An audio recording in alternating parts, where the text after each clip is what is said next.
انہوں نے اپنے معتبر آدمی فقیروں کے بھیس میں سپاہیوں کے پاس بھیجے۔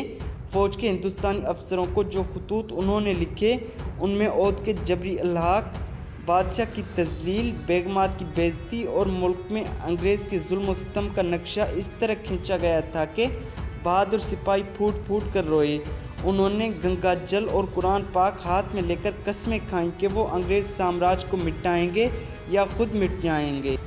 علی نقی خان نے اس طرح بنگالی سپاہیوں کے دل جیت لیے۔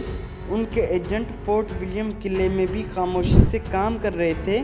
بارک پور کے سپاہی مختلف ریجمنٹوں سے خط و کتابت بھی کر رہے تھے۔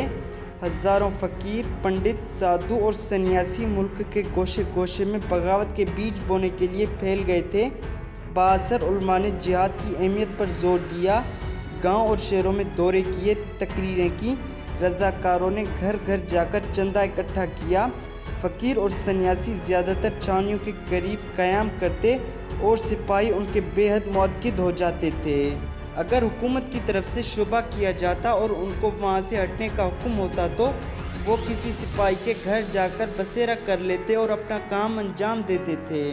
دوستو، مولانا احمد اللہ شاہ رحمۃ اللہ علیہ نے اسی طرح دورے کرنا شروع کیے۔ وہ ہزاروں کے مجمع میں بانگ دول تقریر کرتے اور بتاتے تھے کہ وطن اور مذہب کو بچانے کا صرف ایک ہی راستہ ہے اور وہ ہے انگریزوں کا خاتمہ۔ انہوں نے لکھنؤ اور آگرہ کی عوام میں جہاد کی آگ بھڑکا دی تھی۔ ادھر جگدیش پور کا ہیرو کنور سنگھ اپنے صوبے میں آنے والی جنگ کے لیے سامان فراہم کر رہا تھا۔ پٹنہ انقلابی سرگرمیوں کا گڑھ بن چکا تھا۔ عظیم آباد میں سید احمد صاحب شہید کے معتقد اور کارکن سرگرم کوششیں کر رہے تھے اور ہزاروں روپیہ اور آدمی بھرتی کر کے اپنے مرکز واقع صوبہ سرحد کی طرف روانہ کیے جا رہے تھے۔ حیدرآباد میں پوشیدہ جلسے شروع ہو گئے تھے۔ لکھنؤ میں بھی بغاوت کی خفیہ تیاریاں ہو رہی تھیں۔ عہد کے الحاق پر یہ سرگرمیاں، جن کا تفصیلی بیان عہد کے حالات میں ہماری نظر سے گزرے گا، اور بھی تیز ہو گئیں۔ اب ضرورت صرف یہ تھی کہ مختلف انقلابی جماعتوں کو ایک دوسرے سے وابستہ کر دیا جائے۔ چنانچہ اس مقصد کے لیے معتبر پیغامبر روانہ کیے گئے، خفیہ زبان میں خطوط لکھے گئے، اور جب کچھ عرصے بعد ان کو انگریزوں نے پکڑنا چاہا تو ایک ایسی زبان میں لکھے گئے جو مخصوص اشارات پر مشتمل تھے اور نقطوں اور ہندسوں سے لکھی جاتی تھی اور تمام موقعوں پر استعمال کی جاتی تھی۔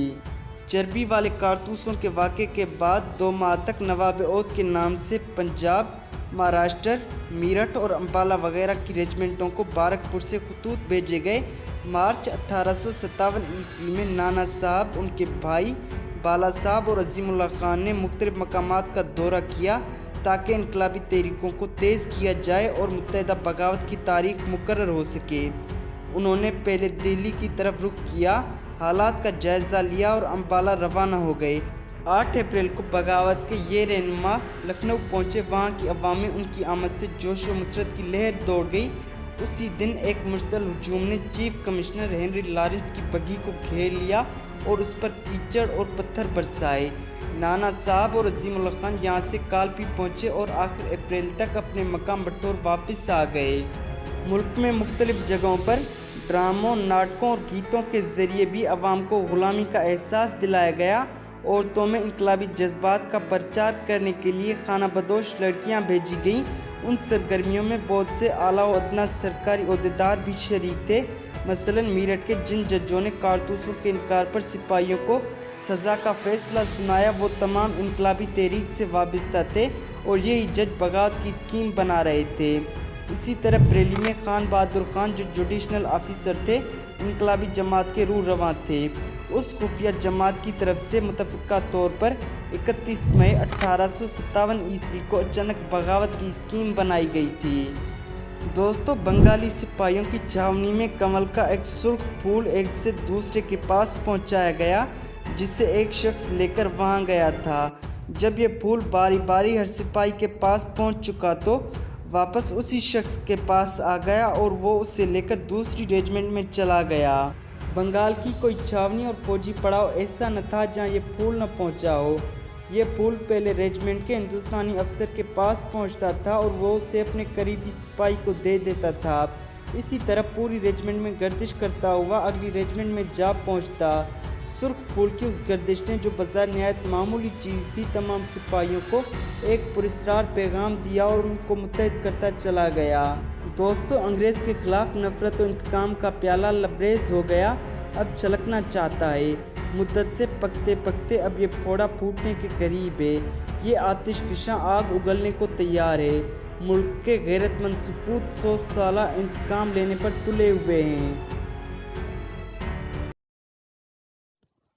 دوستو، امید ہے یہ قسط آپ کو پسند آئی ہوگی۔ اگر یہ قسط آپ کو پسند آئی ہو تو ویڈیو کو لائک اور شیئر کر دیں اور چینل کو سبسکرائب کر دیں۔